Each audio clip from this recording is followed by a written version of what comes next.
मिथिलांचल महत्वपूर्ण इलाका है बिहार का। पिछले बार के चुनाव में बहुत कम मार्जिन से ही हम लोग। बिहार के नेता प्रतिपक्ष तेजस्वी यादव आभार यात्रा पर शुक्रवार को दरभंगा पहुंचे। उन्होंने दरभंगा के विकास पर कहा कि ये डबल इंजन की सरकार यहां पर है, फिर भी मिथिलांचल के लिए कोई काम नहीं हुआ। 2025 में अगर हमारी सरकार बनी तो हम मिथिलांचल विकास प्राधिकरण बनाएंगे। मिथिलांचल के विकास में कोई भी कमी नहीं रहेगी और मिथिलांचल के विकास के लिए मिथिलांचल डेवलपमेंट अथॉरिटी काम करेगा। इससे मिथिलांचल के विकास में कोई कमी नहीं रह जाएगी। हम लोग जो कहते हैं वही करते हैं ताकि मिथिलांचल का जो इलाका है वो काफी आगे बढ़े। यहाँ मछली, मखान और पान भरपूर मात्रा में उपज इसकी होती है, जिसको लेकर यहाँ कई प्रकार के फूड प्रोसेसिंग यूनिट लगाए जा सकते हैं। इससे यहाँ का पलायन रुकेगा, बेरोजगारी कम होगी, साथ ही साथ गरीबी भी दूर की जा सकेगी। तेजस्वी यादव ने कहा कि डबल इंजन की सरकार यहाँ पर है, केंद्र और राज्य में उनकी ही सरकार है। 20 साल से दरभंगा में बैठे हैं। यहाँ 10 सीटों में एनडीए की 9 सीटें हैं। 10 साल से उनके एमपी हैं, फिर भी यहाँ कोई भी काम नहीं हुआ। मिथिलांचल के लोगों के लिए कुछ भी नहीं किया गया। हमारी सरकार बनेगी तो मिथिलांचल डेवलपमेंट अथॉरिटी का गठन करेगी ताकि मिथिलांचल के विकास के लिए काम करे। हम 17 महीने सरकार में रहे, लेकिन हमने आरओबी दिया।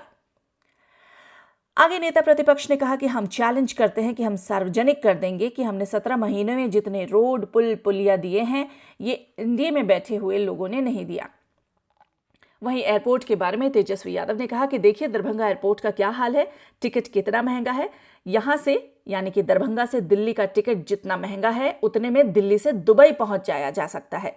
डीएमसीएच के अस्तित्व पर भी उन्होंने कहा कि डीएमसीएच के अस्तित्व पर कोई असर ना पड़े, इसके लिए हमने एम्स के लिए एक अलग जगह दी। शोभन में हमने प्रस्ताव दिया। इसको लेकर केंद्र को एक चिट्ठी भी भेजी। स्वास्थ्य मंत्री के रूप में हमने ये काम किया। हमने मुख्यमंत्री को बोला था ताकि दरभंगा विस्तार कर सके और विकास हो सके। ये सारा काम हम लोगों ने किया। एक बार अगर हमारी सरकार बनेगी तो जरूर मिथिलांचल डेवलपमेंट अथॉरिटी का गठन हम करवाएंगे। सुनिए क्या कहा नेता प्रतिपक्ष तेजस्वी यादव ने। आप मिथिलांचल में घूम रहे हैं। अगर पिछले बार का अगर देखा जाए विधानसभा का चुनाव, तो यहाँ का परफॉर्मेंस बहुत खराब था आपका, और फिर आने वाला है चुनाव। एक और सवाल है, दूसरा कि आप मिथिलांचल में घूमने क्या प्लान है आप? देखिए, मिथिलांचल महत्वपूर्ण इलाका है बिहार का। पिछले बार के चुनाव में बहुत कम मार्जिन से ही हम लोग 2-3 हज़ार से ही कई जगह हम लोगों की हार। लेकिन सोचने वाली बात है कि लगातार डबल इंजन की सरकार है। 20 साल से मिथिलांचल में आप देखिएगा, या खासतौर पर दरभंगा अगर हम लें, लगातार यहाँ से सांसद जीतते आ रहे हैं 15-20 साल से। 10 में से 9 एनडीए के एमएलए हैं। केंद्र में उनकी सरकार है, राज्य में उनकी सरकार है, लेकिन थोड़ा सा पानी बहता है तो पूरा दरभंगा डूब जाता है। ये स्थिति है। तो दोषी कौन है? जिसके 9 विधायक हैं, जिसका 20 बार से सांसद जीत रहा है, जिसका राज्य और केंद्र में सरकार है, क्या वो दोषी नहीं? हम अपने 17 महीने के कार्यकाल में 4 आरओबी दिए हैं। कई पुल, पुलिया और सड़कें का जाल हम लोगों ने, योजनाएं हम लोगों ने पास करवाया। हम लिस्ट भी जारी कर दी है, जितना आज तक इनके मंत्रियों ने 20 साल में नहीं किया। स्वास्थ्य मंत्री रहते हुए हम एम्स को शोभन लेके गए, लेकिन यहाँ आकर के हाव हाव करता है, लोग फोटो खिंचाता है, प्रेस कॉन्फ्रेंस करता है। सच्चाई तो हमारे आने के बाद ही शोभन गया है। और डीएमसीएच जो धरोहर रहा है, जिसकी फैकल्टी जो है पूरे विश्व में है, उसको बचाने का काम हमने किया। एम्स बाहर ले जाने का मतलब कि दरभंगा शहर विस्तार करे और बड़ा हो। लेकिन आज दरभंगा का हवाई टिकट कटाओगे तो इतना महंगा है, देश में सबसे महंगा दरभंगा का टिकट है। इतना में दिल्ली से आदमी दुबई चला जाए, बैंकॉक चला जाए, इतना महंगा है।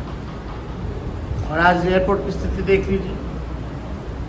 तो हम यही बताना चाह रहे हैं कि अगर हमारी सरकार बनेगी तो मिथिलांचल इलाका के लिए मिथिलांचल डेवलपमेंट अथॉरिटी का गठन किया जाएगा, ताकि डेवलपमेंट को लेकर के कोई कमी मिथिलांचल के एरिया में ना रह जाए।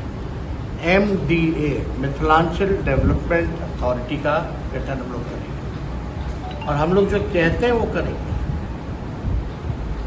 ताकि मिथिलांचल जो इलाका है काफ़ी आगे बढ़े। माछ है, मखान है, इतना फूड प्रोसेसिंग यूनिट्स यहाँ लग सकता है, बहुत काम हो सकता है। तेजस्वी यादव के इस ऐलान से मिथिला के लोगों में मिथिला के विकास की एक उम्मीद जागी है। अब ये उम्मीद कितनी आगे बढ़ती है, ये अगला चुनाव ही तय करेगा। तब तक के लिए हम तेजस्वी यादव को ऑल द बेस्ट कहते हैं।